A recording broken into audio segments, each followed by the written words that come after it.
Good evening, everyone. Welcome to Queen Mary, University of London and School of Business and Management, and to our own department, Accounting and Finance. And also, let's have a look who's in the room. So we've got our PQ magazine here, the chief editor, Graham Hambley. We're very grateful for Graham's time and effort tonight. And we've got a series of panel speakers here. They will introduce themselves in a minute. And we've also got our very own students here from a number of different programs. BSc Accounting and Management, BSc Accounting and Finance, also BSc Accountancy Flying Start students.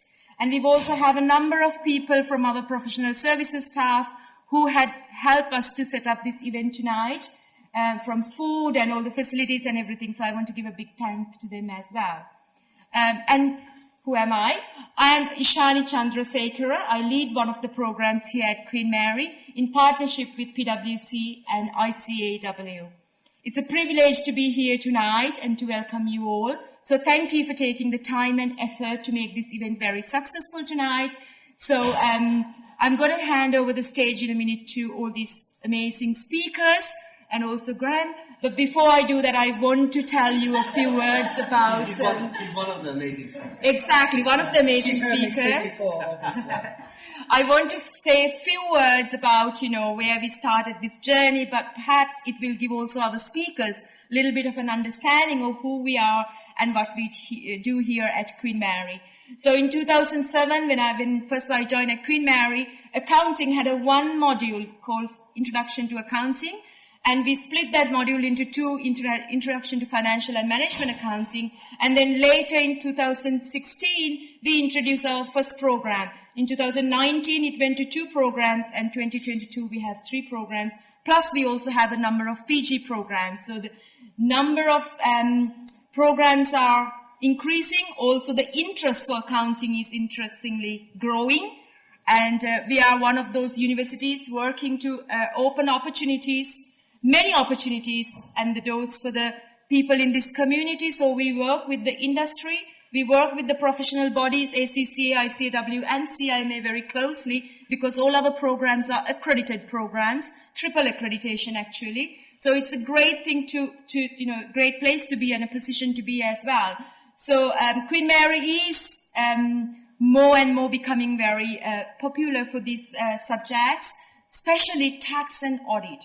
So we are teaching here early kind of fundamental tax, also higher advanced level tax, which receive high level exemptions. I won't go much detail into that because our students know already what that means to them.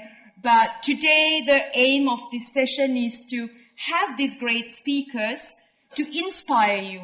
And we hope that will aspire you to become a qualified accountant in the future and learn from their journey and from their experience while you've just embarked your journey to study accountancy here at Queen Mary. Enjoy the evening. Thank you for being here tonight. Thank you.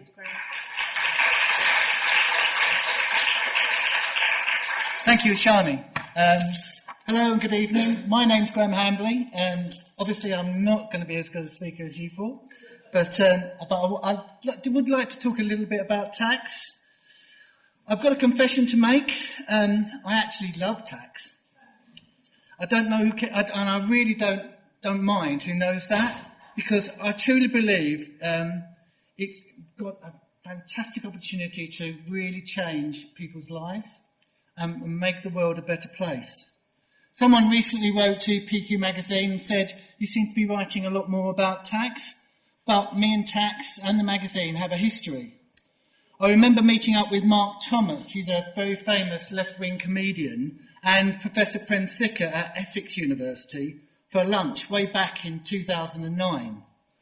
Mark wanted to talk to Prem about tax avoidance, and he based a whole series of shows on what was happening in certain places in the world, certain islands, and how avoidance of tax meant lots of people were losing out on education, transport, and even health.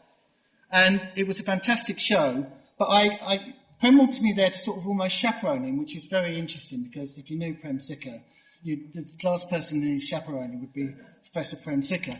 On the way back on the train, me and Mark had a conversation, and we thought what a really good idea it would be if we sponsored, and we almost did this, we sponsored a football shirt, and instead of taking all the logos off, we just put "I love tax" on the logo and have all those players running around.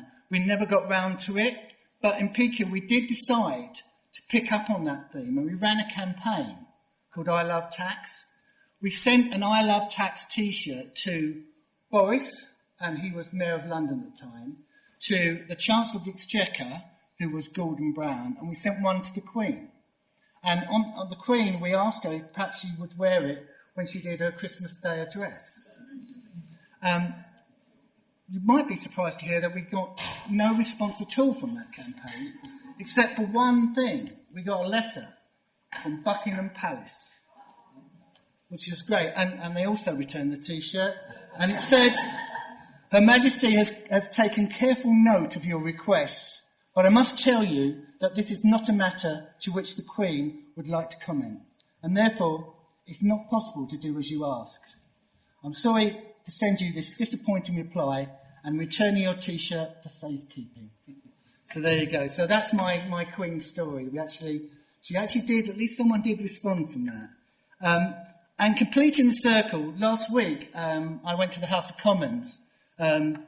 Professor Prem Sikka is now Lord Sikka, and he asked me to come along to a meeting with MP Richard Burgon, and ahead of the Chancellor's Comprehensive Spending Review, we met with a number of authors, professors, who had written a groundbreaking report called A Wealth Tax for the UK.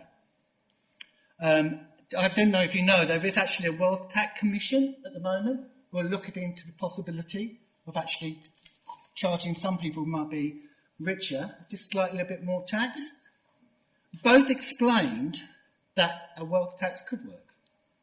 But what you would be doing, you would be taxing wealth at the same rate as you would tax income. So what they're saying is people who have capital gains, interest on bank accounts, rent, service companies and shares would all pay the same rate of tax as those who earn an income from a lecturer's job or work as, I'm trying to think, for the ACCA. So your PAYE, unless you're an offshore company, I don't think you are, then you would pay the same rate for your wealth as you would for someone who's with PAYE. And they said it could happen. They ventured the idea isn't as radical as everyone thinks it is. In fact, one Chancellor, Nigel Lawson, in 1988, proposed it and introduced it as a tax. So it's something that the IFS and other leading tax authorities says, actually, we don't mind that idea. So it's something to think about. And I think they also want national insurance contribution, which is a real bane of my life. They want that to be applied to investment income as well. So that would be dividends, rent and interest. They would all have national insurance contributions to pay for all those things, and that would raise £10 billion. If you got rid of the upper limit flat rate on NICs as well, that would generate another 19 billion, they said. And an NIC levy on the over 65s who could afford it would bring in another 4 billion. They're saying you could raise £30 billion for the Treasury, and that would be raising taxes not from the poorest in society, creating a fairer tax system and a simpler one. Now, they also pointed out there are 22,000 people in this country who have wealth of over £10 million. And if you charge them 1% on their wealth as a tax, you would raise £10 billion. And to raise the equivalent amount of money, you would have to put 1p on income tax or 1.5p on VAT. There's still one problem with all this, of course. Wealth tax has not worked successfully anywhere else in the world.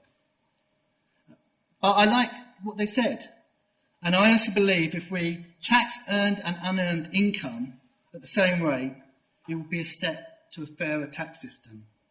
And governments love to complicate things. All the smoke and mirrors about tax, giving it, taking it away. The mini budget, which obviously caused quite a stir, was giving away 20 billion.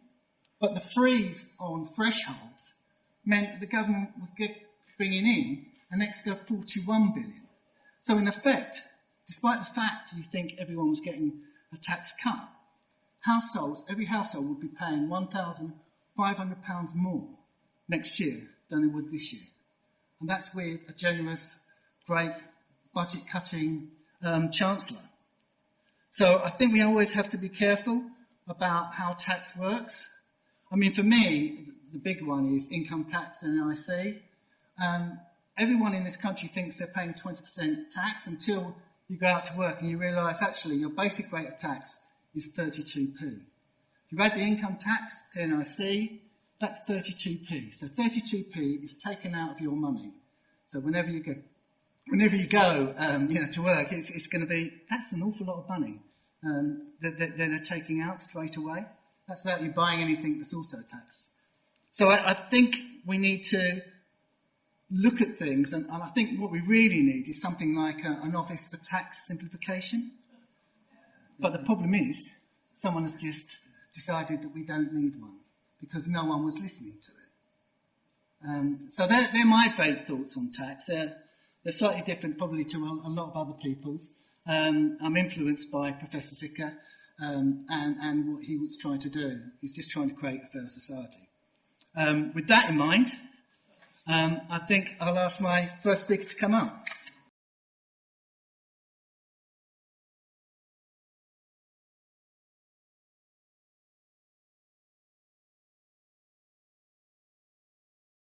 Hopefully you can hear me. Can you?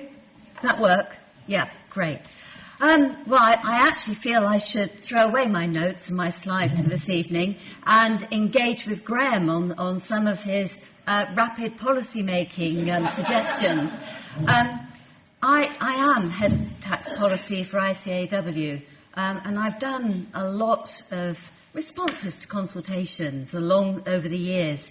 I've also worked in tax policy with, Treasury Select Committee, for example, when they have to interrogate chancellors on their budgetary ideas.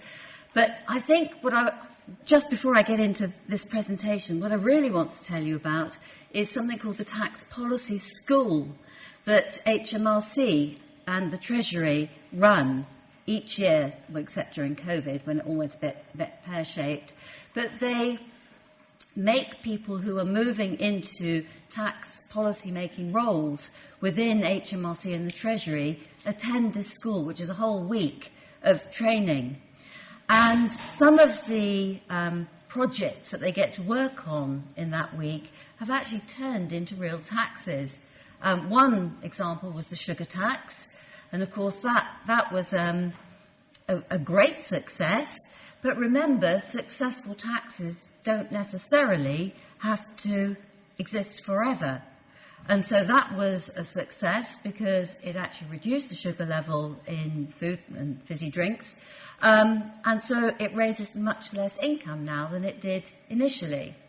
So tax policy making is actually a very, very complex tool to be manipulating. I was listening to somebody day before yesterday, from Accountancy Europe, and he was promulgating the idea of an aviation tax, and you should tax people for every mile they spent in the air. It sounded very plausible, great idea, and very simple. But actually that had also gone through the tax policy school, and I got to listen to some of the suggestions from the teams and then to some of the discussion afterwards. And it broadened my mind, my appreciation of the consequences of that tax hugely. For example, the impact that it would have on business. Businesses, for example, in Newcastle that wanted people to fly up there to do X, Y, or Z, and attend meetings or attend perhaps a construction site. If they were going to be charged for the miles, for the air travel for getting there, actually, when they came to take their holiday later that year, would those miles count for that as well, push them into a higher band? A tax on business can have consequences elsewhere. And so it wasn't going to be that simple. So, some great ideas from Prem Sikka, but I'd love to engage with you on some of those, Graham, because I don't think they'll work quite in the way that had been intended. So I'd love to talk more about tax policy making, but let me just whip through my presentation for this evening. So I'm talking about the future of tax digitalisation. I'm not going to say much about ICAW. You can come and ask me about that in the tea break. I think a lot of you know quite a lot about what we do already. So we do have an active role in tax policy making. And I wanted just to point to you, sort of using this slide as an example, to some work that one of my colleagues has done, which might be useful to you in your degrees. He's done some work on an international scale on what the rest of the world has done in digitalising their tax systems. And I think what interested me most was that because the circumstances of trade and business in different countries, as well as culture, are different solutions are needed in different countries. So Estonia is always quoted as being the bee's knees of a digitalised economy. But actually, it was so much easier for them because they were starting from scratch. And when you're somewhere like the UK, where you have a massive back catalogue of taxes and culture and history, and we go back hundreds of years with some of our tax legislation, it's very difficult to suddenly say, right, wave the computer magic wand. So I commend that work to you to perhaps have a read in a quiet time. I'm very happy to discuss it with you if you want to get in touch. Now, did that go on? Right. So, digitalisation. Is that what you're looking at? Yes, it is. Good. I can see the next slide as well. Just checking. Now, I wanted just to make sure you all appreciate the difference between digitalisation and digitisation, because so often I read texts which just conflate the two. Digitisation is actually a lot simpler than digitalisation, but doesn't bring with it nearly as many opportunities and benefits. So it's simply just creating an electronic version of what you've got already. But digitalisation is taking something and putting it into a much broader context and taking our tax processes and applying digital methods to them. So it's an enhanced version, much more useful. Digital technology is most definitely transforming our economy. And everybody talks about COVID and the COVID schemes these days. I think during COVID, a positive thing that came out of it, apart from vaccine technology, of course, is that we have broadened the reach of digitalisation activity and people's use of digital tools.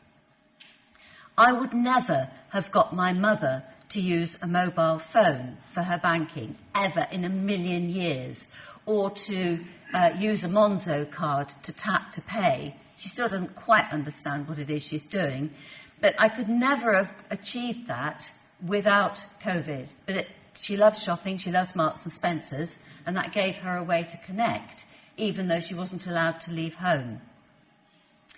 It will have a huge impact on growth and productivity. Both of those things are what the government's looking for at the moment. But what we have failed to do spectacularly in the UK is to simplify our tax system first. And that is what needs to be addressed. The OTS has already been brought up this evening. ICAW will be writing to, well, I think we know who the new Prime Minister is now. We were waiting for the moving chairs to stop to say we support their work. We do. I think, though, there is one thing still that's missing, and that is people listening to them. Governments are too slow to implement change. There are reasons for that, and I dare say we will come to those in a minute. One of the problems the UK has had as we've tried to influence change is that we haven't had a coherent approach. So, for example, we began with the move to self-assessment back in the 1990s. But the real change came, I think, with payroll. And what triggered, I think, the take-up of payroll, not just that the electronic submission for the largest employers had to be done first, so the systems were built first, but the government actually paid smaller employers to switch to digital submissions, electronic submissions of their payrolls, their monthly payrolls, their year-end figures. It paid them to switch early.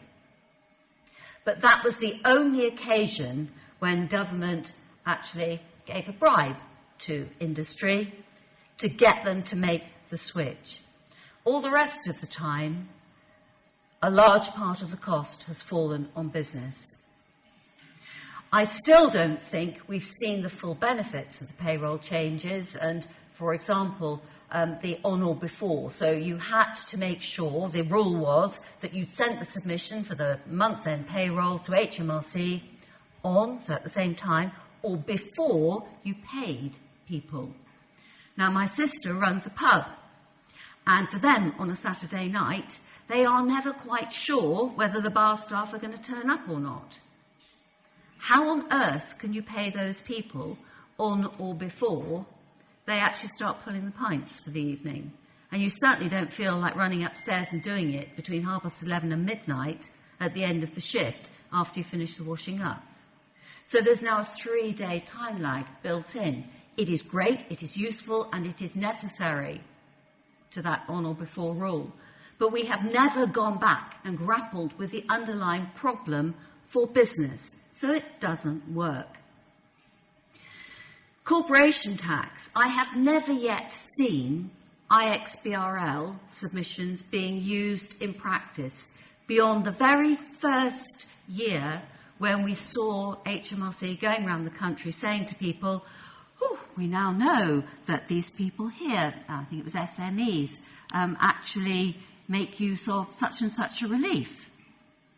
Well, I think we all knew they did at the time, but they didn't know, they didn't have that data until IXBRL filing came in. But since then, none of the benefits appear to have been granted to industry, but it cost a fortune. Most recently, capital gains tax on property. Capital gains tax, if you sell a property and you've made a chargeable capital gain, you've got to pay some tax. You've got 60 days to make a return and pay the tax. Is it linked up to the self-assessment system? No, it isn't. So even now, we still haven't learnt, and you have to repeat all the information, fill it all in again, on your self-assessment tax return. It is ridiculous, and it is a waste of productivity. It hinders growth as not doing things coherently. Making tax digital, I think we'll keep for the finale. There is huge potential to using data. One of the things that really bugs me is that we have no national personal identifier. I could, if we had more time, say, well, give me some examples, and you'd perhaps say the national insurance number. It's no good, because not everybody has to have a national insurance number. When people come here to work from abroad, they don't have a national insurance number. Many cases don't need it. Self-assessment tax return requires a unique taxpayer reference number. Not everybody is in the self-assessment system, won't have those. Why can't we have one? I'd like it branded onto us at birth, but that obviously is a little bit radical. But why can't we? Why are we so obsessed with Big Brother knowing too much about us? Well, perhaps because we don't trust the digital systems that I've described so far, but that in itself is a challenge. If we had digitally, if we knew who people were, if we knew what they did properly, then we would have much better data, for instance, for dealing with the climate change challenge, which is something else that I'm working on a lot of my time at the moment. But we don't know. So we don't know which bits of tax to change to get the best results. So, MTD for income tax is coming. Now, in a nutshell, what that is going to require is for businesses to keep digital accounting records as they go along, broadly, and once every 3 months to make a submission of all their income and expenses to HMRC at the end of the year, tot it all up, and hopefully few adjustments, that should agree to the number you're going to be taxed on for the year.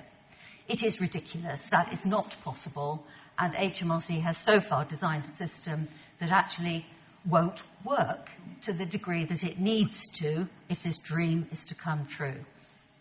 So we have a problem.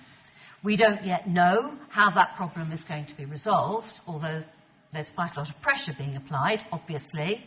Slightly different pressure being applied by the software industry, who stands to make a lot of money out of it. However, where do I stand on this? And I should say, anything I say that's even vaguely controversial this evening is my view, not necessarily that of ICAW. My view is that all businesses should be required to keep digital accounting records from the outset. Possibly you could have something like £10,000 turnover before you needed to have them. But actually, if you have any ambition for your business, I think you should, in this day and age, be keeping records digitally, and that includes Excel spreadsheets, that's fine. But you shouldn't be using the old paper bag trick. But that's about it for the time being, until we have a more joined up system in place that can deal with the complexities of the tax system. I don't think we should take it any further. Now, I mentioned the need for simplification, and I think I might be in danger of running terribly over time now. I can have a little bit more, thank you. Okay, so one of the real challenges to MTD for income tax coming in, quite apart from the complexity of people having interests in different numbers of properties, some jointly shared with their husbands, some with their lovers, some with some neighbour down the road. Who knows? Systems can't cope with that. But what it really can't cope with is the 5th of April tax year end.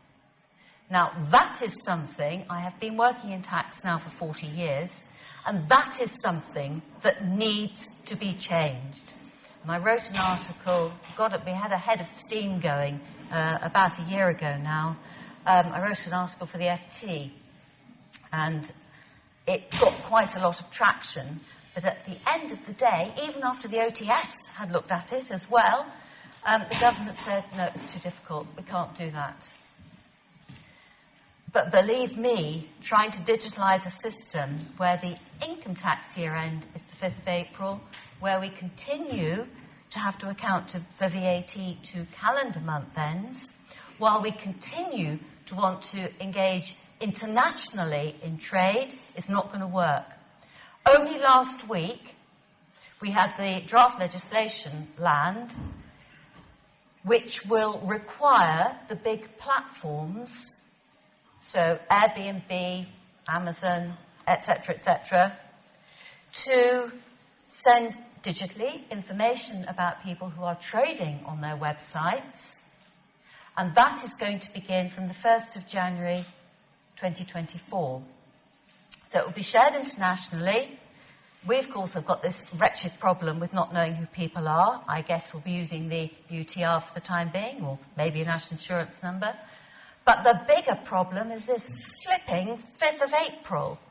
And we pointed that out during the consultation stage. But because we are pretty much on our own, the rest of the world is not really interested. So when the OECD looked at this, said, well, it's not our problem, it's one of your own making. Okay, it dates back some 400 years, but you've had plenty of time to change it. Haven't done it. Well, there we go. So, There are a lot of things that need to be done. I think probably I should stop now and we can return to some of this a bit later on. But I think there is time now, it is here now, Okay, for a refresh. before you sit down, Oh. because I've got one question for you. I just think if you want to ask some questions immediately about that, I think it might be pertinent to do so. Yeah. So do you think we should have a tax year that starts on the 1st of January? Yes. There you go. That's a really good idea. I think that's the way I'd go too. Right, has anyone got any questions that they'd like to ask? Do you think it would be easier to just change to probably a year end of 31st of March? No, I don't. 31st of March would be easier to actually achieve transitionally, because then you've only got 5 days worth. The big reason why they won't, incidentally, is because governments use a cash accounting system. They don't have an accruals system. So from a budgetary point of view, there would be a huge hole in the nation's finance in the year that you made the change. And a 5-day hole is more palatable than, or more, you might be in a normal sense, you might be able to get away with. But to get a real win for change, going to all this bother, you have to join the other big players. So the other big economies use calendar years, yes. And the Irish did it, of course. They did it in 2002. They did it. Why can't we do it? So there was a question. Yeah, what I want to ask, what does it take to simplify our tax system? I think it takes a tax-educated chancellor, or somebody that really understands the rules, because it requires bravery. And we're asking politicians, who after all are employees and who stand to lose their jobs, and we've seen that they lose their jobs very easily if their peers don't like it. And of course, they want to be re-elected.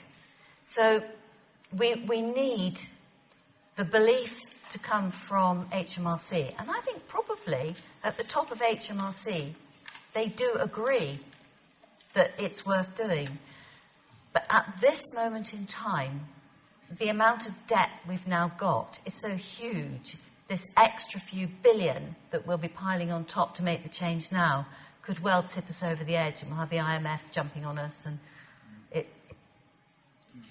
I think they've missed the chance. They needed to do it a couple of years ago. Yeah, we did. Now we've got to wait until we've got a bit more money in the coffers. But I think we will pay a price for this. Can we have a question from over there? Comment on cryptocurrency. I know there's a lot of confusion around cryptocurrency and taxing, cryptocurrency and how funding assets. And how what to do with that, and how do you think it should be? Okay. Cryptocurrency, right. The simple answer to the cryptocurrency issue is that it is taxable when you trade, and you should be paying capital gains tax on it if you make gains. But there are lots of problems, and the biggest one is actually persuading people that that is actually the case.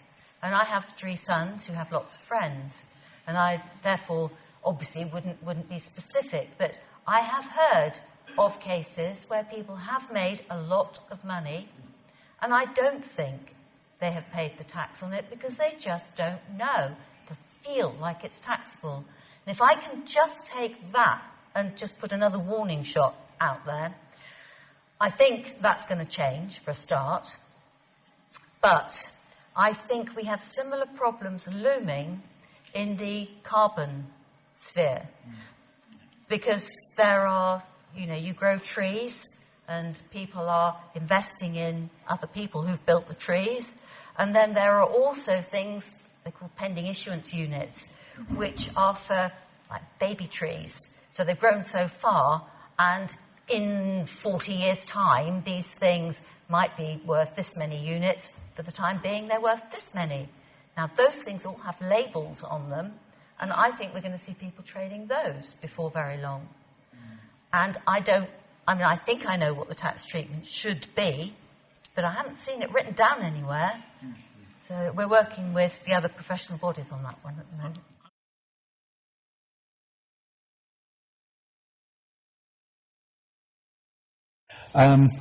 Yeah, as I say, I lead on tax and business law policy for ACCA. I have a global role, but obviously as a UK-trained and qualified tax professional, and perhaps most importantly, UK resident, I'm very happy to be here this evening. I know some of you might have been expecting to see Glenn Collins, our UK Head of Tax Advisory. Unfortunately, he can't be here, but more than happy to step in. So, here to talk about income tax. One of my favourite quotes about tax, and this one tends to split the world into two groups. You get the normal people who say, wow, if even Einstein didn't get it, then it must be complicated. Then you get the tax people who look at it and say, what's he on about? VAT is much more complicated than income tax. In his defence, he was speaking before VAT had actually been developed, but it does kind of highlight a problem for the future of tax, which is that, as Anita commented, not many people really understand how any of it works. Nobody understands how all of it works. It's so big and so complicated now. Now, that's true of other things. Very few people understand the physics of how the spokes in a bicycle wheel transmit the forces between the hub and the rim as you're cycling down the road. Perfectly happy using it. The big difference, of course, is that tax laws don't get voted on and changed every so often by human beings. Tax laws do, laws of physics don't. We've got humans putting the tax laws together and changing them. So they do get incredibly complicated. So, looking a little bit at how to try and fit it all together, I think everybody's probably fairly familiar with the model which we hear about a fair bit in the press, which is this idea that society provides a framework within which business operates. So we've got the roads, the infrastructure, the workforces, of course, crucially, the markets for business. And then business, in turn, pays its taxes, and that helps society to fund the stuff like roads and healthcare and so on. However, what can often get lost, and sometimes only becomes apparent if you take a step back and look at the long-term patterns, is that the tax system designed by society also has a significant impact on business. For those of you who blinked at the wrong moment, the arrows are now going the other way around the circle. Now, an example of that, which became apparent in quite short order, was the 0% rate of corporation tax for small business. The aim was nominally to encourage reinvestment of their profits by the smallest businesses to help them grow. In practice, what happened was that people realised it meant you could actually take your profits out the business tax-free, pretty much, and as a result, hundreds of thousands of existing sole traders and small partnerships, for whom otherwise limited liability corporation probably wasn't the best model, incorporated solely to take advantage of that tax benefit. Okay? On a much larger scale, a longer term level, we can look at the existing bias in the tax system towards capital expenditure rather than labour. I haven't really got time to go through all the numbers, but we can see the impact of it everywhere around us. If you go to supermarkets, there's no more checkout staff. If you go to the airline, they don't have check-in staff. Everything is just rows of computer terminals reading data. That obviously then has a knock-on impact for society. There are fewer jobs for people to do. The people who have got jobs are facing a more sort of dehumanised environment as you go about your business. So it does... Oh, my apologies. I've hit the wrong thing there.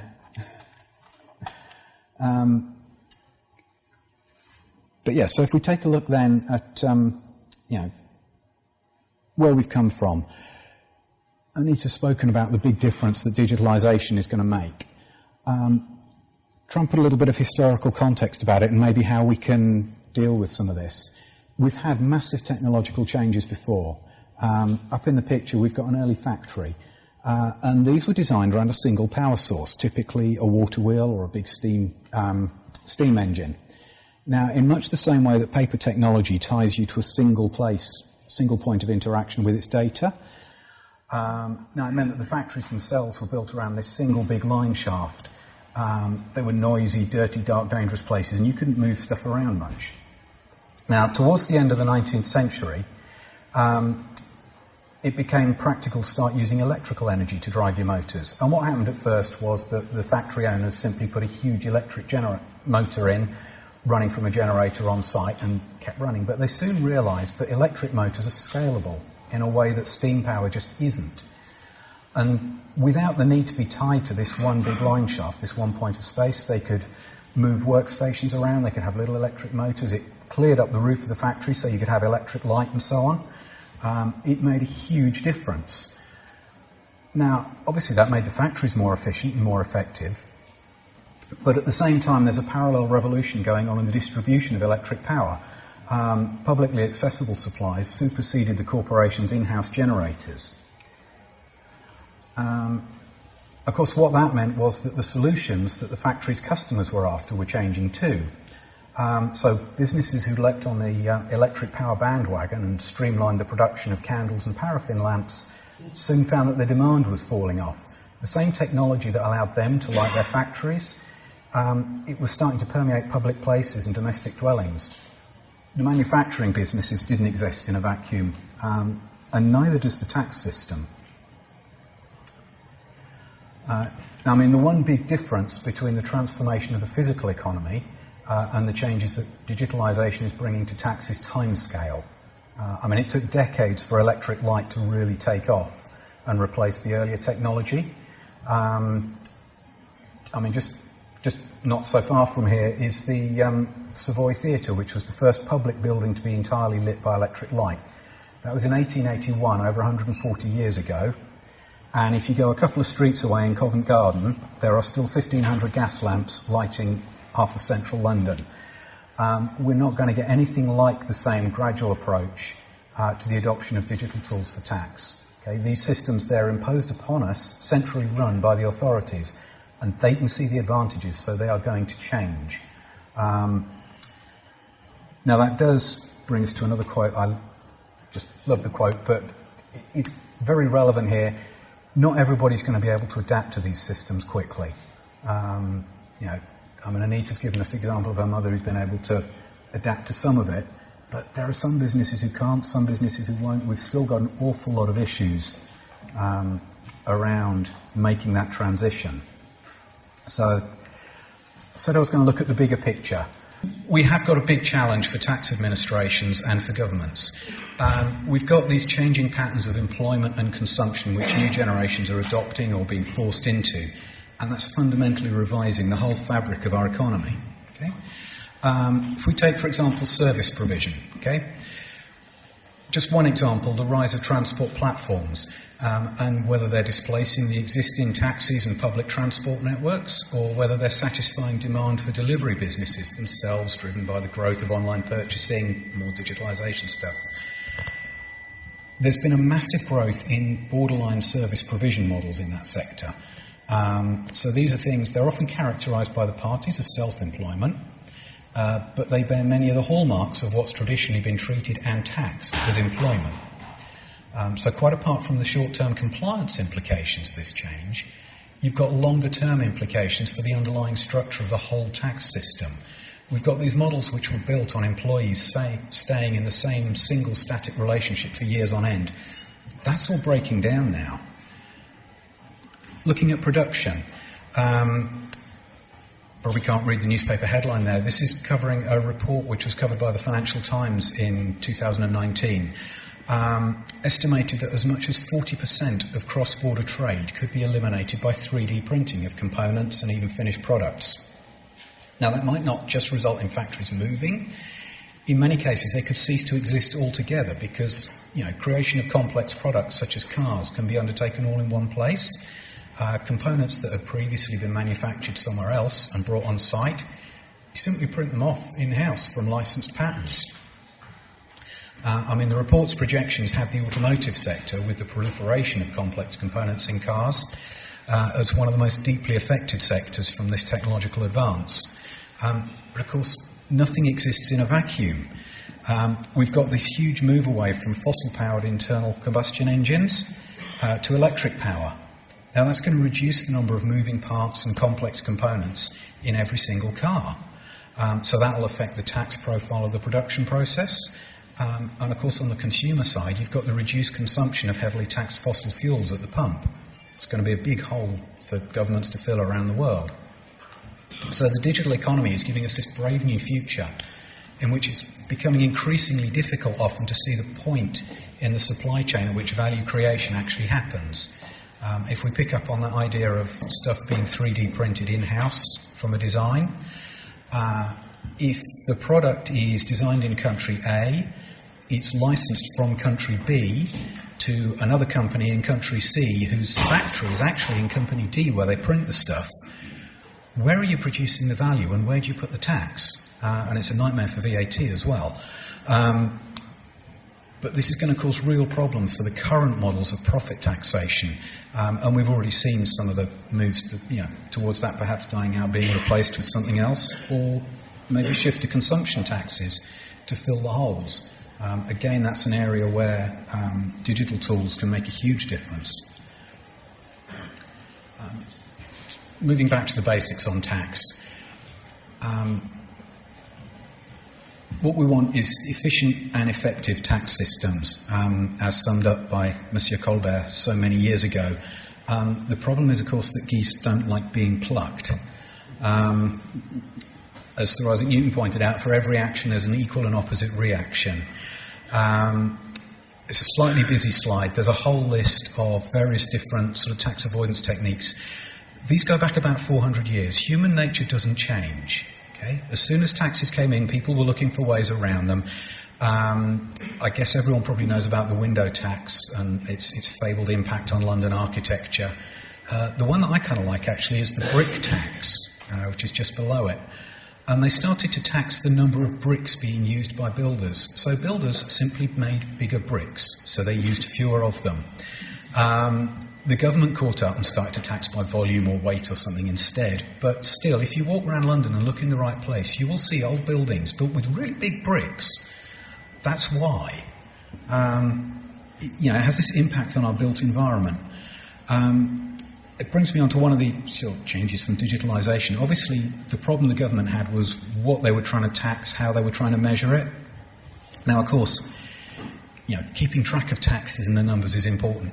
Digitalisation gives us huge advantages here. You can keep track of stuff. As I say, we move away from this single point of contact with a piece of paper. If you've got your tax records held up in the cloud, that means they can be changed centrally, and both sides, the tax authority and the taxpayer, can see the movement happening there and then. One of the more detailed implications, for example, in tax M&A due diligence work, I can remember in practice having to sit down with 6 years' worth of blue transfer files and flicking through the bits of paper and trying to work out what had gone to the revenue and what hadn't, and therefore what tax warranties should or shouldn't be given. If you put all of this stuff into one digital central file, there's no longer any argument, because it's there, and the tax authority and the taxpayer both have a record of exactly what every company has done. Getting to that is going to take a while. Somebody's going to have to put all the information in. But it's another one of these potential huge benefits. As with all of these things, it plays both ways. All of the technologies which allow you to do this stuff with tax, they create things like the crypto assets and the cryptocurrencies, which have been such big news over the past few years. Businesses are changing the way they move and the way they operate. And there is this concern that we need to move to perhaps a global model of taxation. Now, this brings me on to my last substantive slide. I actually put this together about 5 years ago, and sadly it's still completely relevant. Obviously, there have been moves towards international tax over the last few years, and the profits tax, the OECD's Pillar 1 and Pillar 2 implementation.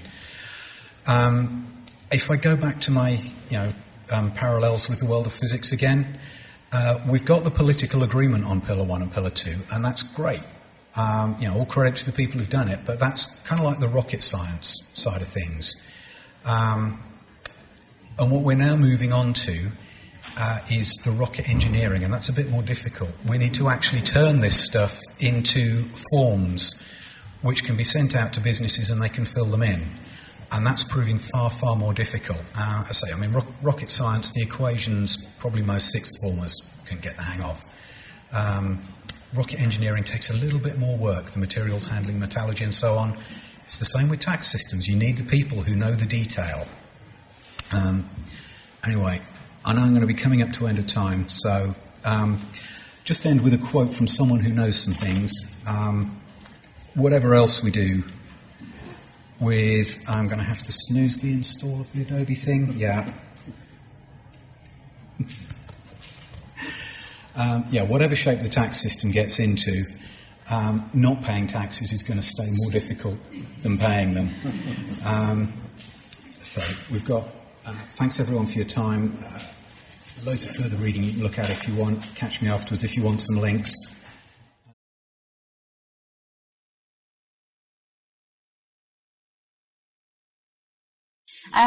Yes, thank you everyone for taking time to come to the event. Before I get stuck in, I wanted to give a bit of background about where I've kind of come from so you can see where some of my ideas and views and where the role of the tax advisor is going to go in future.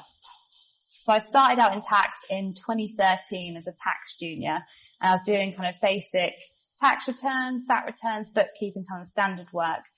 I then moved on to R&D tax credits, which is kind of niche area of tax, and I kind of worked my way up and headed up the tax team at ad valorem. And as part of my role in R&D, I got to get involved with lots of startups and family-owned businesses that work in really innovative areas, and I got to kind of get into the core of the business and understand what they needed from their tax advisor.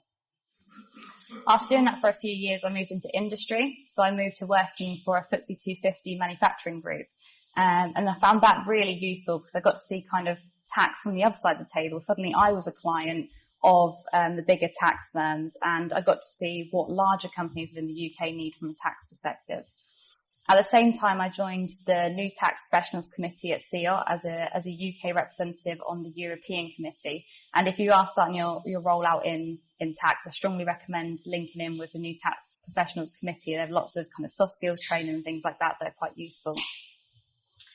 So after a few years in industry, I moved back to ad valorem. I just found practice was calling my name. Industry wasn't quite for me.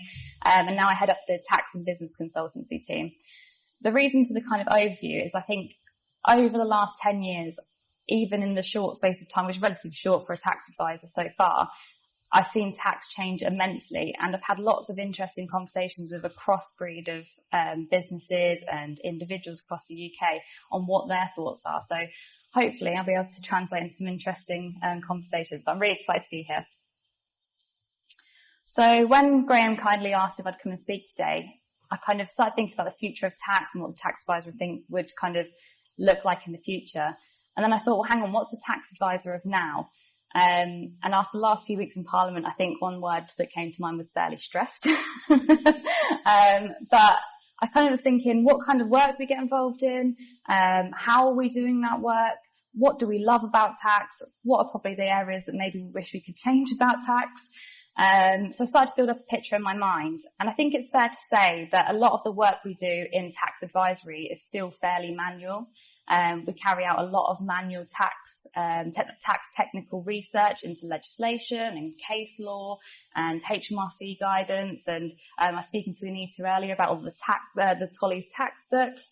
So that's quite a manual area. We then take all of that tax technical research and we then manually put it into a report, a memo note, calculations, so that we can translate what the tax legislation is saying into a useful format for our clients and on the questions that they've asked us.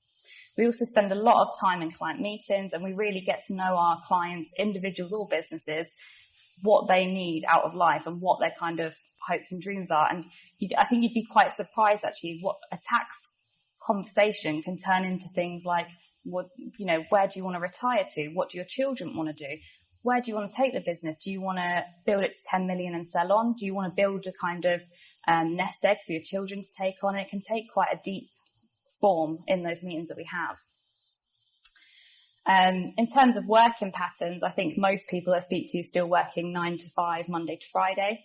COVID's actually changed working patterns a lot in that, and most people I know are now working in a hybrid arrangement. So 2 or 3 days at home, 2-3 days in the office, which if you'd asked me 3 years ago, would I regularly be working from home? I would have thought that's crazy. It's never going to work. And actually, I'm frequently petitioning to have more working from home days. We also tend to work for larger accountancy firms or working in-house for groups of companies at head offices. When I was thinking about what do we currently enjoy in tax, it was quite a subjective question. So if I had to think of my ideal day, it would be back-to-back client meetings, talking until the cows come home, someone's having to pull the plug on me, can't get enough of it. But I asked my colleague the same question, and she said, my ideal day, shut the door, no one bother me. It's a really complex question. I've got all the legislation around me. I need to go digging for some answers. So I think it really depends on personality profiles. And I think that's one of the benefits of tax, is that a career in tax can take you loads of different places depending on who you are as a person. And then when I was thinking about the not so fun bits, I think there's some elements that we can probably collectively agree we don't enjoy so much. I think tax has a fairly standard view that overtime is quite common sometimes, particularly around filing deadlines or if you're working on a complex project. So that can be a downside. It can sometimes be quite challenging to see where to start within tax. If you've been given a complex question from a client and you have absolutely no idea, unless some of your colleagues around you have dealt with it, sometimes that can be quite challenging. So then I started to think, well, what's going to impact the role of a tax advisor? And I think the first thing that most people think of initially was technology. We've already seen on the compliance side of things the impact that cloud accounting and making tax digital is having on the day-to-day role. I think on the advisory side, people are starting to experiment with things called robotic process automation, which I had to remember that name frequently because I can never remember what RPA stands for, and machine learning to kind of take away some of the time-consuming analysis work. So when I was leaving industry, one of the projects we were looking at was using a data logic module to kind of analyze data from a fixed asset register to start preparing the bare bones of a capital allowance claim. I was having to spend maybe 2 days per company looking through all the transactional data and working out which pool it sat in. So if we could get this data logic module to kind of run at least the initial analysis, first of all, it's going to save massive amounts of time. We're also seeing things like AI being used. So a lot of companies outside of tax are using AI for smart chatbots so that customers can ask basic questions and it can come back with a answer straight away. And I think we're going to start seeing that in the advisory space as well. The second area that I kind of thought would start impacting the role of the tax advisor is globalization. I think over lockdown and COVID, people started realizing, well, hang on, I can work from anywhere in the world and still produce the same amount of work. And I've seen it in the accounting area particularly. I know several accountants. One's moved to Bali, Dubai, Australia and Canada. They're still doing the same UK accountancy work for UK clients. They're just sat on a beach instead of a high-rise office block in London or somewhere. So I think that's starting to have a big impact on the role of the tax advisor. Similarly, clients are becoming a lot more global. A lot of my clients have started selling overseas. They're setting up overseas branches. We've got high net worth individuals that are kind of emigrating to wherever they want to emigrate to on retirement. So I think clients are starting to expect a more international tax knowledge from their tax advisors in the UK. To kind of contrast from that, I think we are finding more complexities in international tax because of things like Brexit. So whilst the world is expecting us to understand a lot more about international tax, perhaps some of the policies that are being put in place are making that more challenging. So that's having a big impact on the tax advisor role. Thirdly, working practices. As I mentioned before, I think COVID made it quite common for people to start working from home, and people kind of expect working from home as the norm now when they apply for a job role. And I think the next big move in flexible working will be around flexible hours. I think people will start saying, well, hang on, why do I have to work 9 to 5? If I'm working 7 till 2, spend a couple of hours picking up the kids, spending some time with family, and then log back on in the evening, where's the harm? And when you tie that into globalization, where we've got overseas clients, they're not going to be on the same time zone as us anyway. So flexible hours become more prevalent in tax, I think. And then lastly, public attitudes towards tax planning. Even in the 10 years that I've been working in tax, I've started to noticed a slight shift in conversations from clients saying, well, how do I pay less tax, to how do I pay the correct tax and make sure I'm not being hounded by HMRC. And I'm getting a lot more involved in projects like seeking investment and growing new areas of business as opposed to just simple tax minimization strategies. I wanted to touch a bit more on the technology side. So I think it's quite, and I think this did happen in the compliance side when things like cloud accounting started coming in. It's very easy to get swept up in the sensational headlines that robots are going to take over, there's going to be no jobs in the future, we're all going to be bankrupt and jobless, and it's going to be horrible. And I know with cloud accounting, a lot of bookkeepers, for example, thought, well, that's it, that's my job gone. But I don't think it could be further from the truth. I think I wholeheartedly believe that humans will always want to deal with humans. And I think particularly around something like tax, which is so personal and it's money out of people's pockets, they're going to want to speak to a human advisor because there's an emotional side of tax as well. I was speaking to a client a few weeks ago and it was just a simple tax conversation, and actually it ended up kind of expanding to, what's the business doing? What are you planning in the next few years? What's the big dream? And he commented at the end that it's quite refreshing having a conversation about things that he's excited about rather than moving from deadline to deadline to action point to action point. I don't think a robot or software is ever going to be able to replace that human element. I also think humans are quite illogical, and if my husband was here, he'd both agree that we're emotional and illogical. And software can't cope with the messiness that comes with clients. They can't understand. If a client, I can't show you, but I've had many garbled emails and I have to work out what the client's actually asking before I can even go and look at what the tax side of it is. And I think software is always going to struggle with that element. So I don't think robots are ever going to take over from the tax advisor. I think they can only help us do our job and free us up to spend more time on the things that we enjoy rather than being tied up in hours of analysis of transactions. So what do I think the tax advisor of the future is going to look like? So taking into account all of the impacts I've just discussed, I think there's going to be two kind of groups of tax advisors. I think you're going to have your specialists, and I think these people are going to be top of their field, very specific area of tax that they know absolutely everything about. And these are the people that are going to be feeding into the software solutions, explaining what that software has to actually achieve. They're going to be advising government policies. They're going to be helping out on things like tax cases in court. And these people probably will have less of a client role and will be more of the shut away, I need to read this case and understand exactly what's happened here so that I can let everyone know what they need to know. The second group, and I think that's where most people will feed into, will be a client-focused role. I think these people are going to be responsible for understanding their clients inside and out. They know everything that they need to know about them. Their time is going to be spent less on preparing reports and kind of translating that. They're going to be spending less time on reports, and they're going to be spending more time on translating the reports that the software has produced into plain English for the end client. Because a software, I do believe in a few years, software will be able to spit out something like a capital allowances claim. But if I gave that spit out to any of my clients, they would say, what's this? What does it mean to me? They don't understand. They don't have to understand because we're there to kind of explain the outputs from that. I think because of the way working practices are going, I think we're going to see a lot more independent tax consultants.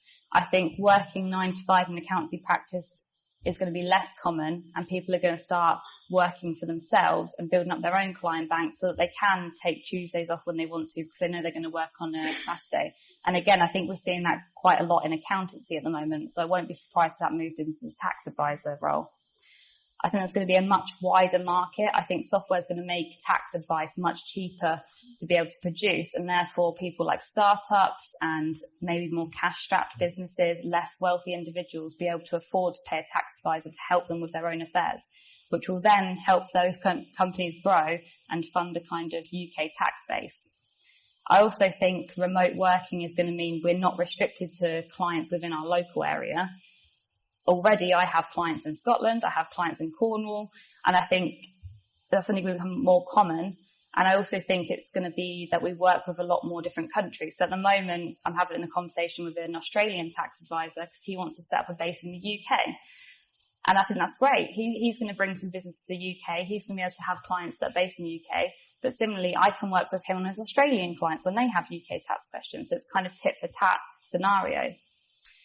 And as I kind of touched on before, I think it's going to be less human intensive. So we're not going to be spending 2 days preparing a tax report, because I think the software is going to do a lot of that for us. It's going to be much more talking to our clients, understanding what the software has produced, and kind of working with each other, essentially. So what can I do to get ready? So I would like to just mention, I don't think this is going to happen overnight. I don't think we're going to wake up one day and suddenly half of our jobs disappeared because there's a new software solution. But there are things that I think people should be thinking about now to get them ready for the future of the tax. So probably the most obvious one is you need to be tax literate. Understanding what AI means, what does Power BI do, what does machine learning mean. And there's a lot of courses on things like Future Learn and Udemy, if I'm pronouncing that right, that you can do to kind of get to grips with the basics of this technology. I know CIOT recently announced that they're launching a diploma in tax technology, which will help you get a kind of good understanding of what's coming in the tax field. And just keep reading about tax technology and see what's coming in the future. Second, I think get as much varied experience as you can. As I mentioned, I think a lot of people will fall into the client-focused camp of the tax advisors. And I think clients are going to expect a high-level knowledge of many areas of tax. They don't want to go to multiple advisors to understand one transaction. So what I've always kind of forced myself to do in my own career is say yes to projects, even if I'm not maybe 100% comfortable, because I've learned on the job, people have helped me, and because of that, I've got a lot more knowledge of VAT or international tax and things like that. So keep saying yes to projects, kind of vary your experience as much as you can, different client types, different sectors, different taxes. Thirdly, build your network. I think if people do decide to go down the independent contractor route for tax advisory, your network will suddenly be your client base. They'll be the ones feeding the work that you need to do. So get to know your IFAs, your solicitors, your other accountants, everyone like that might have clients that in the future need tax advice. And I think things like LinkedIn is a big factor into that as well. Get your face known on LinkedIn, essentially. And then lastly, develop your soft skills. So particularly if you're going to be client focused in the future, your clients are going to expect you to build a very strong rapport with them. And they'll want to be tied into you for a long time, so they don't have to keep switching around. So client skills, also if you're going to be home working, things like time management and productivity hacks are really important to make sure that you're ready for the future. And that's everything from me. So yeah, if anyone wants to discuss further, feel free to reach out on LinkedIn or drop me an email or ask some questions at the end. What's interesting about the tax advisory role at the moment is that there's a big call at the moment, for some legislation maybe around the role of being an approved tax advisor. Yeah. At the moment, anyone can call themselves an accountant, even me, and I'm a journalist. So any day, hi Christine, any day that you fancy being an accountant, you don't even need to study to be one, because apparently you can just call yourself an accountant and you can give tax advice. So that's totally unregulated area. So you should always go to a chartered tax advisor. I would say that every time.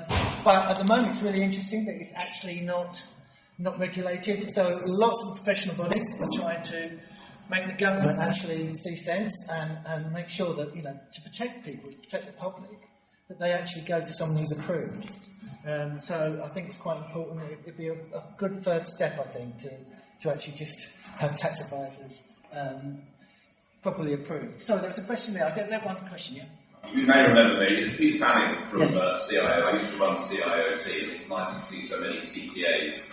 Yes. My question, I'll preface, you've obviously pointed out that being a tax advisor is emotionally and intellectually satisfying. A lot of students be thinking about careers. Can you confirm it's quite remunerative as well? You can earn a lot of money. No one's on the bread line.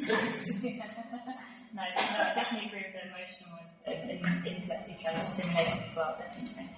So it's a remunerative career. Yes. I think that's what the people I'm involved in the business. Yeah. and we try and help students think about their careers and where they might go. Yeah. And there are lots of choices. I think, as a sort of general rule, I don't want to with one particular profession over another, but tax partners tend to earn more than audit partners. Yeah. As a general rule. Yeah, tax is I think tax is a niche within finance, and people pay for niches, similar to audit, for example, as well. Okay, well, yeah. Thank you, Peter. That's the advert.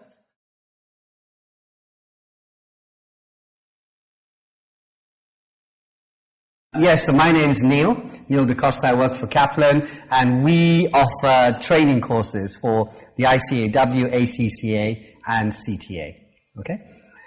So what I've decided to do today is tell you a little bit about personal service companies. Or just to pick up what Peter said there, Peter talked about tax advisors being paid well, okay? So remember, guys, the key thing, we're talking in terms of tax, as Anita will know, the idea behind being a tax advisor is we're trying to get into that additional rate band, okay? So unfortunately, the 45% tax rate is here to stay, guys.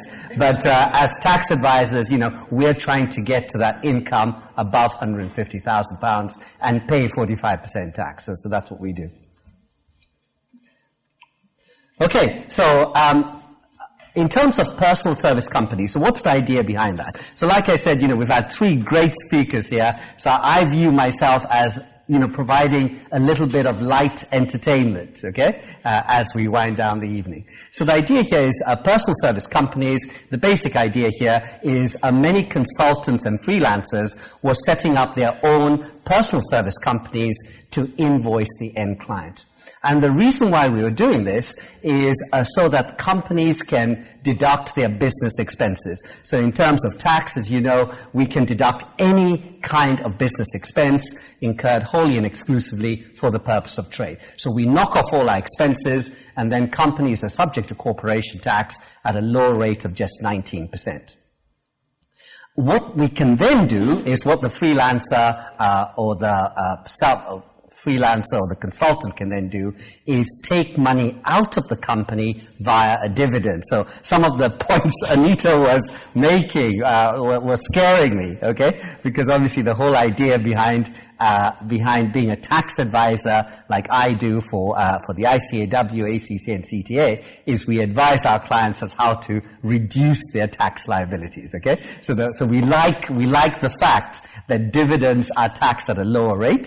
Okay, so dividends are taxed at a lower rate. And the other thing we like about dividends is dividends are not subject to national insurance. So that's the basic idea behind setting up a company.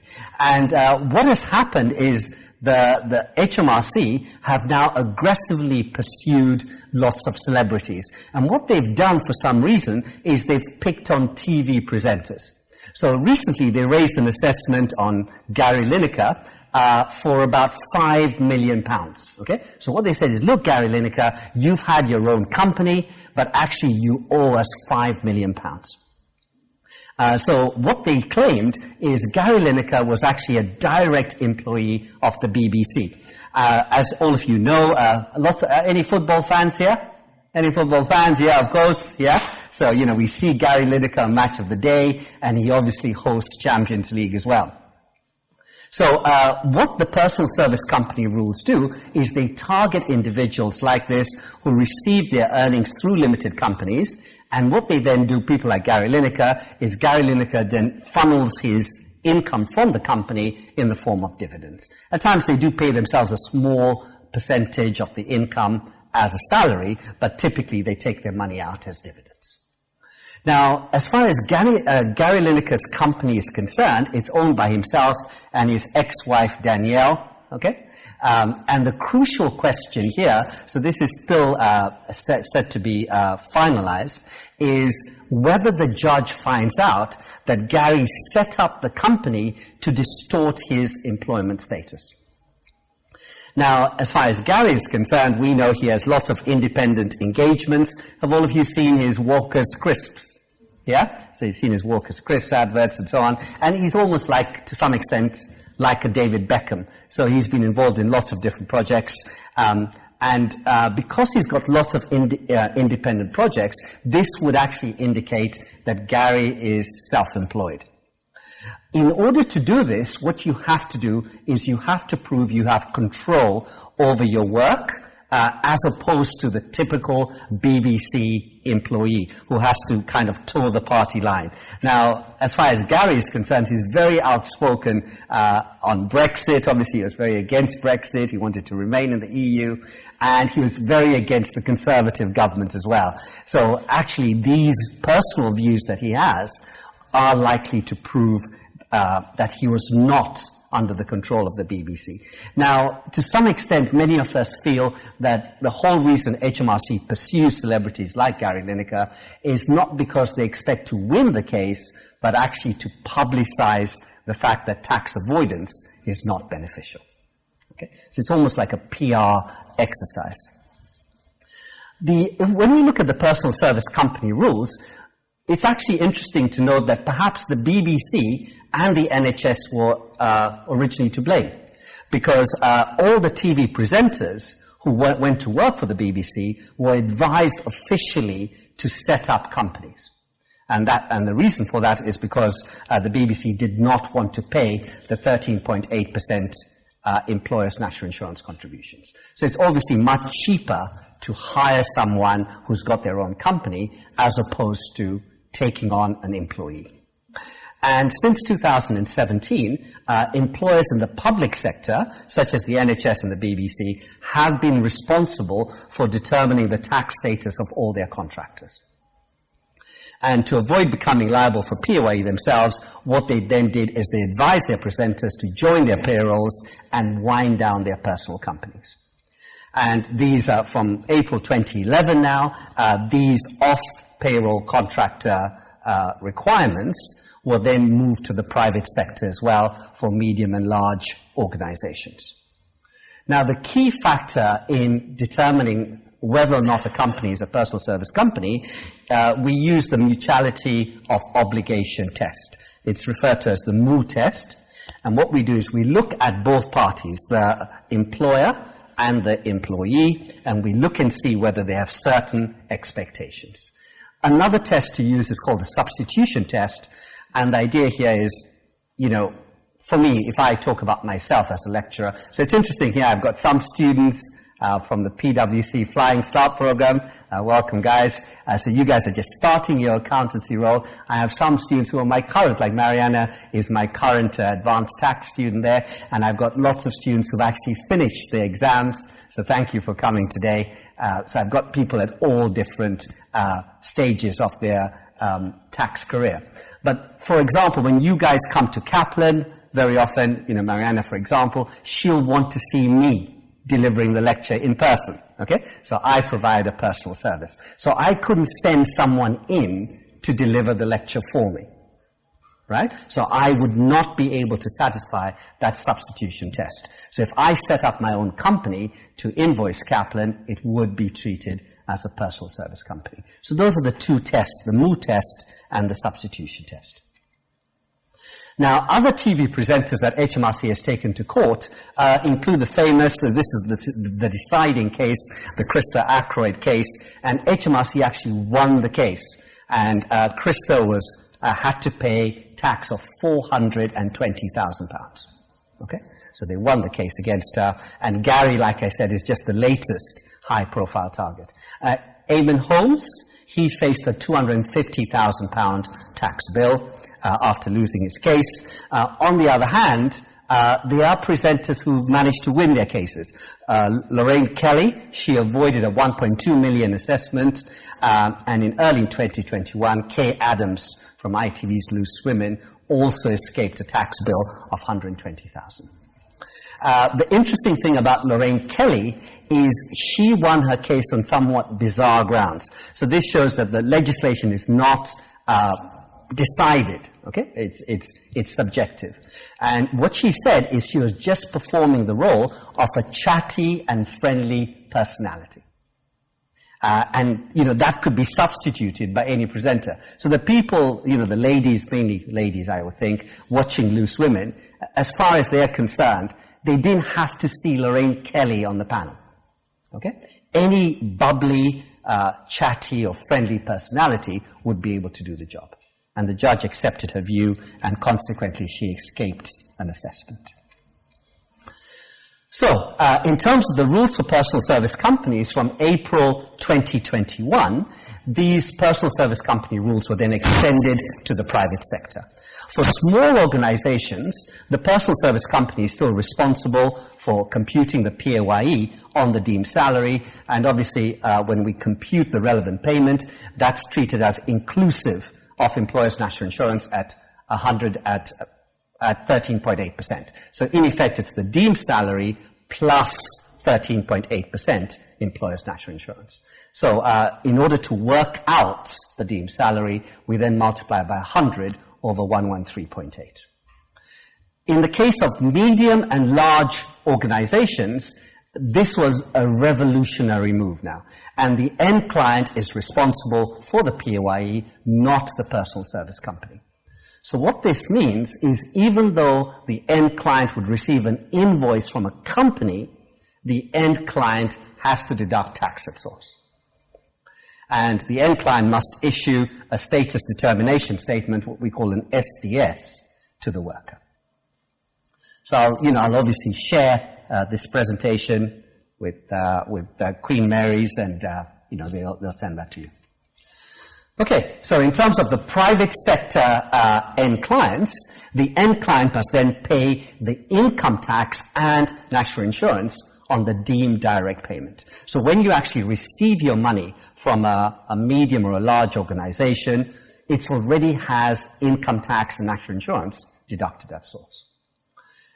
You then get that corresponding deduction. So the personal service company, when the personal service company works out the deemed salary, they can take that into account. So this is computed as payment for services, net of VAT, less the direct material costs, and less deductible employee expenses incurred by the personal service company. So remember, when we deduct expenses for employment income, we have a more stringent rule, okay? So when we deduct expenses for employment income, the expenses must be incurred wholly, exclusively, and necessarily for the purpose of our duties. So we're allowed to deduct direct material costs and deductible employee expenses. And look at that, okay? So you can see, guys, the things have changed so fast that while I prepared my presentation, Liz Truss was still in 10 Downing Street, okay? But you can see, look at the body language between Liz and Kwasi here, okay? So I thought that was very, very interesting. So this happened, this was at the Conservative conference, okay? So they had gone from being great pals to being, Liz was already distancing herself from Kwasi there, okay? So, like I said, Kwasi will always be known as the great U-turn budget. Okay, so a lot of the proposals he made, the government have pulled back, and we've gone back to the original position. So the new Chancellor, Kwasi, at that point, signalled the end of HMRC's war against personal service companies. So interestingly, the whole world views Kwasi in a negative light. Okay, but what I was trying to highlight here is this was something very positive that he did. Because what he said, look, HMRC is not going to go to war with personal service companies anymore. Okay, so that's what he was trying to do. And what he said was the private sector rules in place from April 21 would be revoked from April 2023, and the end client will no longer be responsible for the tax. Now, obviously, the new Chancellor has decided not to go ahead with that, guys, okay? So currently the existing arrangement for personal service companies, which is very restrictive, will still apply. This means that, interestingly, Michaela talked about something. What the government did many years ago was they reduced the tax. Or was it you? Who talked about it? The corporation tax. Yeah, Jason, yeah. So, the government reduced the rate of corporation tax, and loads of unincorporated businesses actually incorporated companies. So they kind of trapped all these people in companies, okay? So the problem we now have is that it's getting less beneficial for freelancers and consultants to maintain their companies. That's what the problem is currently. Yeah. Because the idea here was you maintain a company, you use accountancy services, you file your set of accounts and so on, and then what you do is you extract profits via dividends. But now, because of these personal service company rules, these contractors and freelancers are finding that their actual after-tax earnings are being reduced by 25%. So, like I said, I was hoping that Quasi's rules would stay in place, but obviously this has been abolished. And I think once the government stabilizes itself, so it's almost like the government went on a complete U-turn to reassure the capital markets. But I'm hoping that once things get on an even footing, these rules, these very restrictive rules for personal service companies, may be relaxed. Okay, what resources do we have? Well, like I said, as far as Kaplan is concerned, many of you are studying. I think Michaela raised a very important point. As tax professionals, we have to commit to lifelong learning, guys. Okay? And I'm sure Anita, Jason would agree with me. Yeah. We never stop learning. Okay? So like I said, attending courses and so on can be expensive. So we have lots and lots of free resources from the institutes themselves. I've created a podcast. It's called Neil DaCosta Tax Exam Podcast.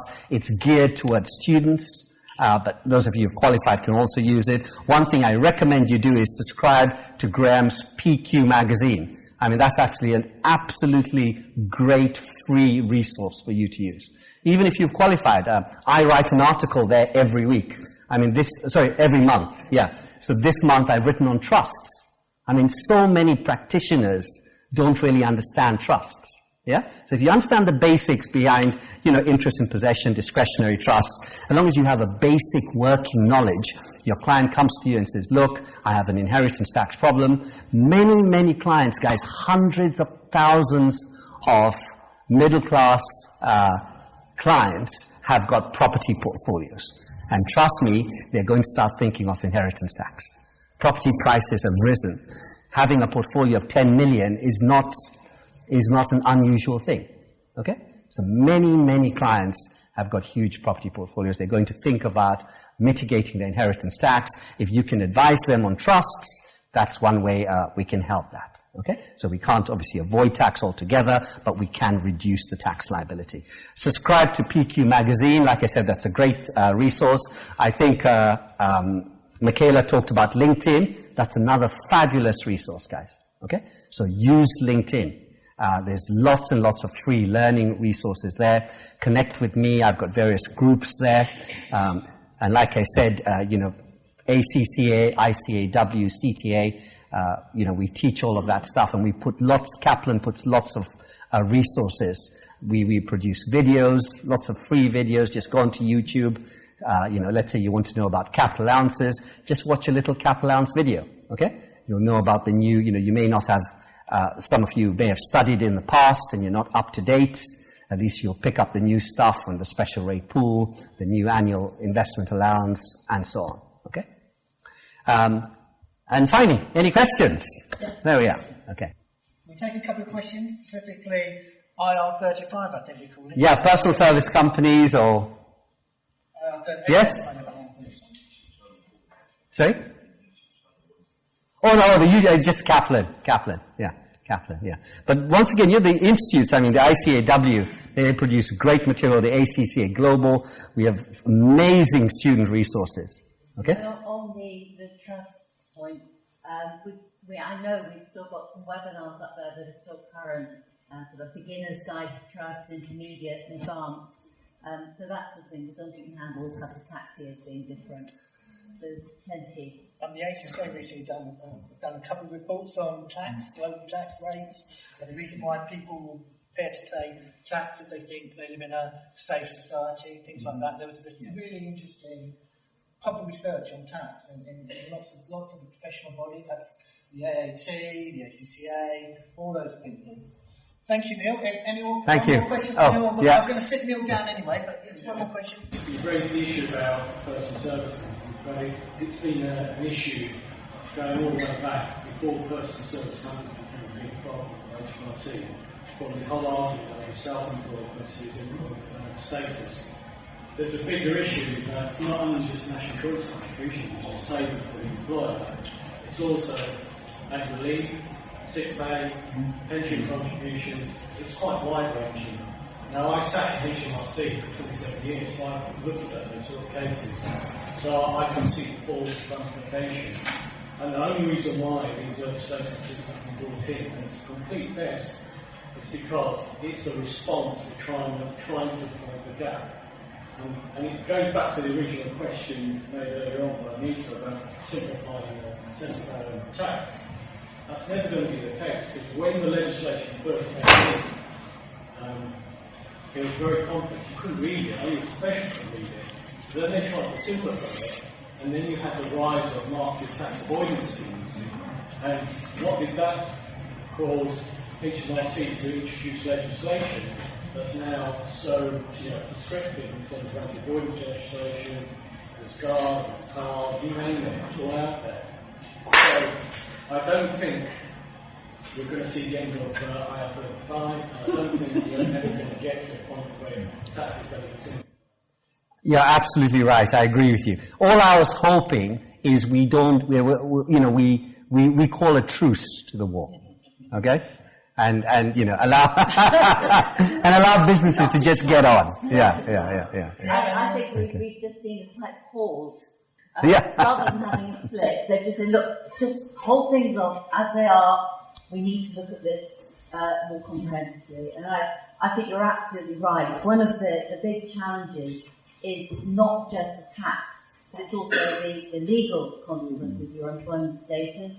And then, of course, we've got worker status as well, from a legal point of view. So it needs to be looked at and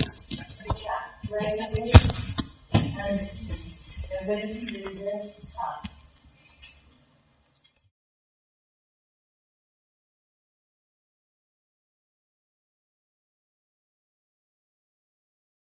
I'm going to start off. I'm going to ask each of the panellists, before I sit down, if they could change one tax in this country, which one would they do and why? They could do it quite briefly. Anita, if we start with you. Well, I'm not a tax specialist, so I'm going to go with VAT, I think. What would you want to do with it? I would want to make people register the VAT from a much lower point. Okay. So remove It's that 85,000 threshold. I think by the time you get there, it will be. I know there will be a lot of challenges. Again, this is my opinion. It's not ICAW's, but I think if you could register for that, maybe £10,000, £12,000, then you'd get into it earlier. Big problems for smaller businesses that take a lot of their profit away, but I think you've just got to bite the bullet. Okay. Sure. Yeah. There you go. I'm scared. I've been really radical tonight. Yeah, you did good. I like it. Right. Hopefully I'm audible. Yep. Super. I think probably what I would do is actually something that's coming in around MTD, but it's the requirement for people to use software from commercial software houses. And this is something which I personally have a bit of a bee in my bonnet about, because HMRC have said they're not going to introduce free software. Now, when it comes to corporation tax, fair enough. If you've got a limited liability company, you've got this bunch of legal relationships and you've undertaken that, you want limited liability. So fair enough, you might have to incur some expenses to deal with it. But everybody has to do their taxes. The idea that you have to buy software to deal with it is just introducing this extra link into the chain between the individual and the state. And I'm not sure it should be there. And I'm not 100% sure that it's fair on the software houses, because how are they supposed to provide the free software that HMRC has promised on their behalf? You can do a lot with spreadsheets. I'm just waiting to see how that's going to work with income tax. It's easy for VAT. You've only got 9 numbers. That's great. You can do it. Income tax needs to talk backwards and forwards during the year. It's, as you said, it's a very different regime. Neil, what would you change? I would increase the threshold, the nil rate band for inheritance tax. Because, property prices have shot up, right? And we still have this ridiculous nil rate band of 325,000. So even if you think of a spouse, we get 650, and then you think of the new residence nil rate band, that's then tapered down. So I would say, a relative minimum. But that's still not enough. Okay, that's still, because when you think of how property prices in Italy have risen, okay, the middle class in the UK have been increasingly marginalized. So I'm all after tax reductions. Okay, and you work hard to develop wealth. You should have a right to pass that wealth on to your kids. Yeah. You can do it before you die. I hope there isn't a specific tax identity change, but I think equalising the tax reliefs available to corporations and self-employed people, things like R&D tax relief is only available to companies, but you can be a sole trader still doing something pretty innovative, but they're not very available to you. Similarly, capital allowances, some of the reliefs are only available to companies and not sole traders, so there's further kind of incentivisation to incorporate, but I think equalising that across non-incorporated companies and incorporated companies would be a big step forward. So you're talking about what specifically, like research? Like R&D tax. Yeah, absolutely. Yeah, so if you're an unincorporated business, you should be able to benefit from the same R&D. Yeah. Absolutely. Has anyone got any questions? If they could run them down quickly. Shani, could you collect up some of the questions? While you're doing that, I've got one here.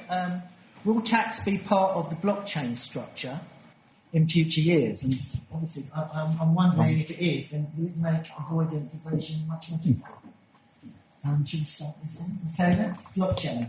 It's all going to be, you're going to be able to see everything. Every transaction we're going to be able to see. We know where it came from. There's no hiding place with blockchain. I do think it's being part of tax system going forward. I do strongly believe it's going to reduce, maybe not tax fraud, but tax errors. And I think there's a lot of mistakes made in tax returns, and perhaps blockchain stop people, unfortunately, from the health system, and perhaps it's just a miscalculation or something like that, or just forgotten some expenses. So I do think it's going to stop a lot of error in the tax system. Yeah, well, the whole idea behind blockchain is that everything is recorded diligently, which is positive. But the point, as far as I'm concerned, I see the main benefit of blockchain as crossing international borders, because that's what we talked about. I mean, clients are now increasingly, so you could have a client in the UK, but this client is dealing with someone at the moment. This client has got properties in Pakistan. This client has got businesses in Kenya, and so the point is, if the blockchain, we're looking to capture everything accurately and deal with the different tax jurisdictions and so on. So that's definitely positive. But the point is getting people to subscribe to that, because all clients want to reduce their taxes. So they're quite happy about the fact that the UK tax authorities don't talk to Pakistan and so on. I think blockchain specifically, if you're looking at decentralized ledger technology, it has advantages in that once you've made it, it doesn't change. Of course, if you've made an error when you're putting something on the chain, you've got the problem of how do you revert it. The other big point is the decentralized bit. It's great for things like transfer pricing, because the documentation comes through for that, and this is your cross-border stuff, and you've got your comparables, and you can measure it all. It's probably not a solution for tax returns, because when you think about the problems that blockchain solves, they're not ones that the revenue really has. And actually, only one person needs to know what's going on between the tax authority and the taxpayer, and that's the taxpayer. So why would you put that stuff on a decentralized ledger anywhere that somebody might be able to look at it? I mean, it would be a huge target for anyone who wanted to try to break into it. You'd have to put all kinds of security over it. Tax returns are better kept in one place by the tax authority with their own bespoke security. So, I think blockchain has a huge role to play in tax, but it's not what we put the returns on. I'd go with that. Yeah. I don't know enough about it, so It sounds very I plausible. hope you've what gone you and just looked said. at everyone can set up their own tax with HMRC, can't they? You've all got your own tax account. I don't know if you've all gone and had a look at it. It's a really, really great thing. If you're just starting out, you can see when you're going to get your pension. They put down when you can get your pension. It's really, really depressing. And it gives you a tax history, doesn't it? And it's a way of communicating with the tax authorities. So everyone should go and have a look at it. You should have an open channel. Make sure you know who you are. You can see you're there. As long as you've got a national insurance number, is it all? Yeah, you need a national insurance number. The only thing I would say is it's a work in progress. It's great. They've made a start, but HMRC still hasn't made enough progress with the single customer account to draw in more the other bits of HMRC, the information that it holds. Yeah. But you do get to see how much your pension's going to be. Yeah, and when you're going to retire, if you want to retire. You'll never be able to retire. You're not going to retire. So, obviously, if you're a tax advisor and you're earning that sort of money, then you'll be fine about it. Additional rate taxpayers. Yeah. Okay, so there's another question here, and then I will open it up to the floor if people have got other questions. Regarding the situation happening in the UK, inflation and increasing rate of standard of living, what would your advice or strategy be to use increasing tax or decreasing tax, and what would the implications of each be?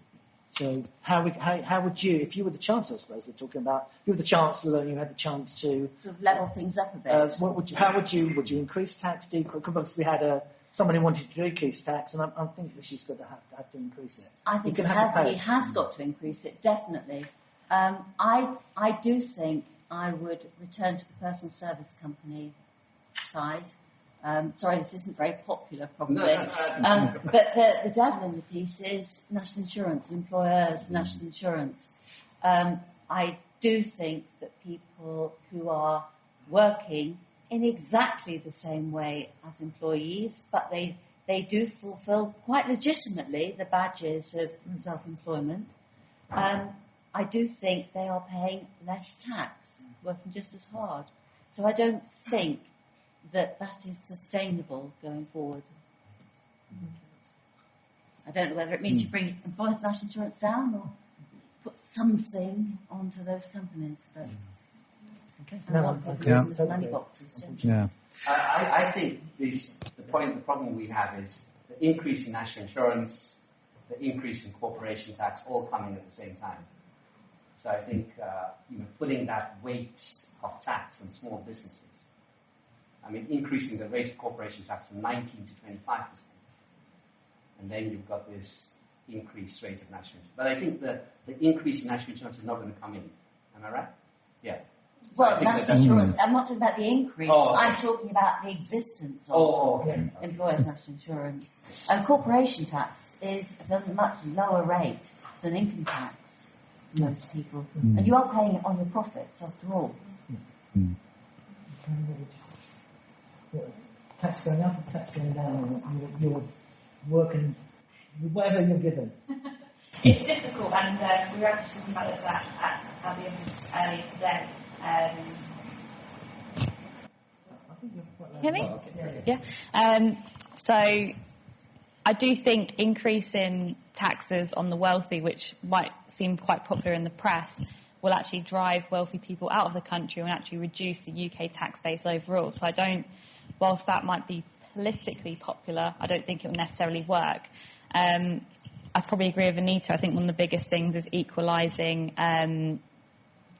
the self-employed with the corporation route, so that there's kind of a more equality between the two.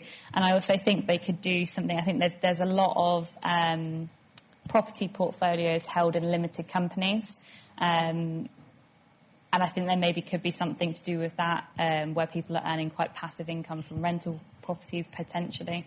But yeah, it's a difficult one. I don't envy the Chancellor. Yeah.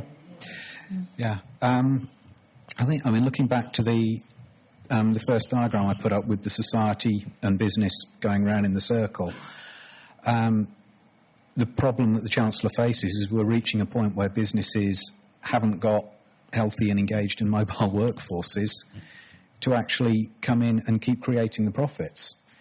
You need decent housing stock. You need a functioning National Health Service, which means they need to get some money from somewhere.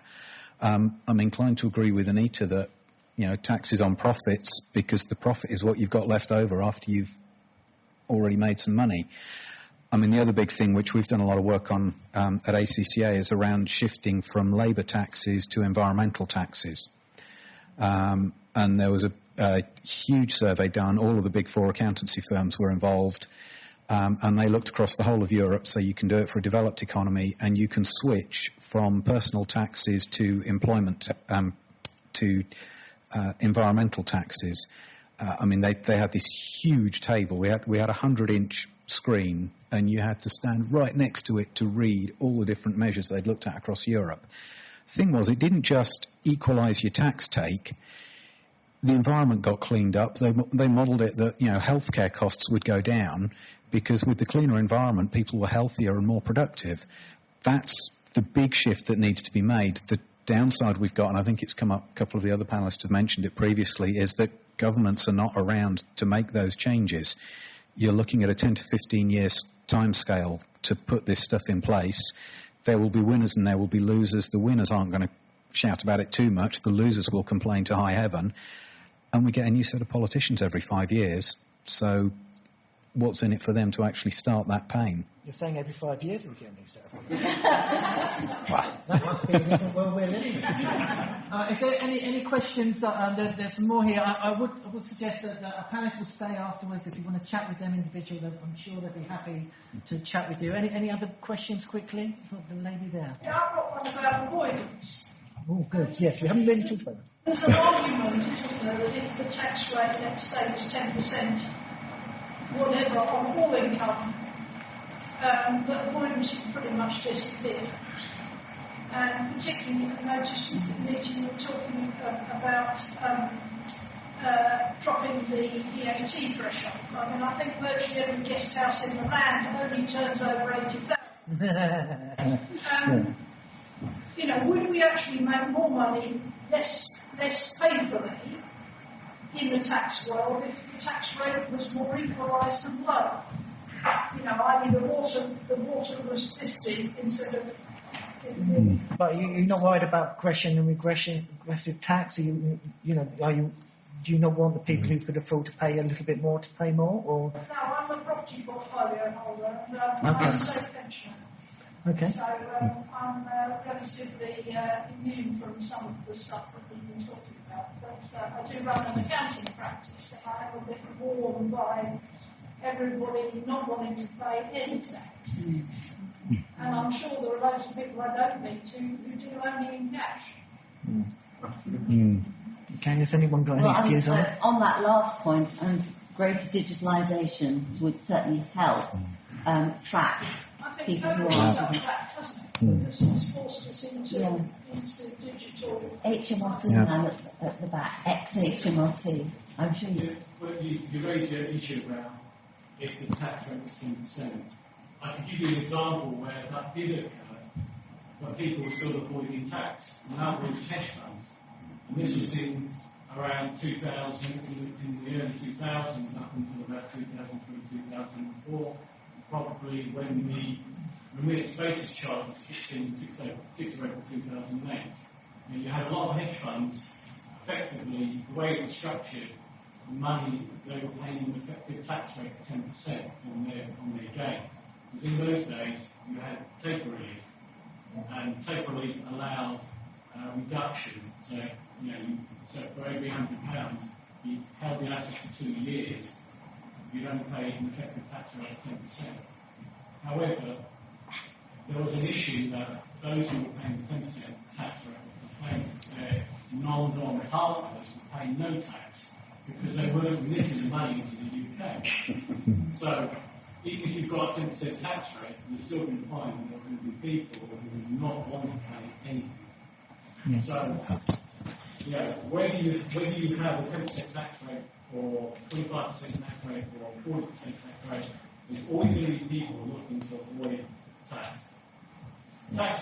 Avoidance of tax has become a dirty word because the morality has been raised, and that's why questions have been asked about tax. I mean, there have been quite a lot of studies into whether a flat tax might work.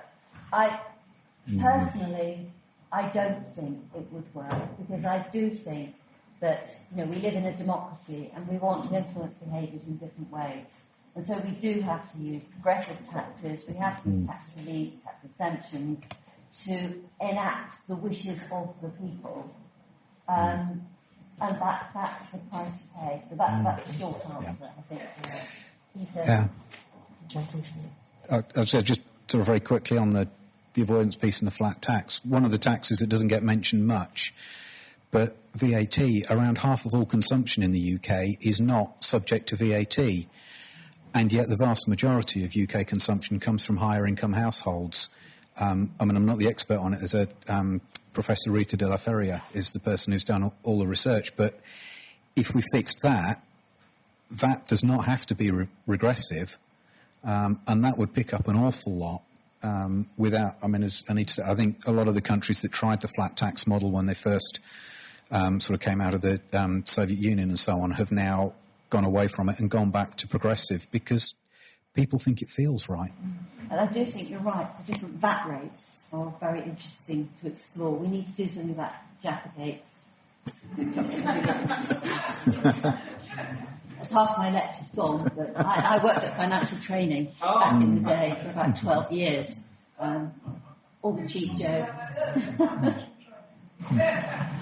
Okay, guys, well, I think it's 8 o'clock. Thank you all for being so attentive and being here and staying. Great that you went out and got some food. Hopefully, probably it's all gone now, but thank you so much. That's the end. That's our inaugural Queen Mary University of London.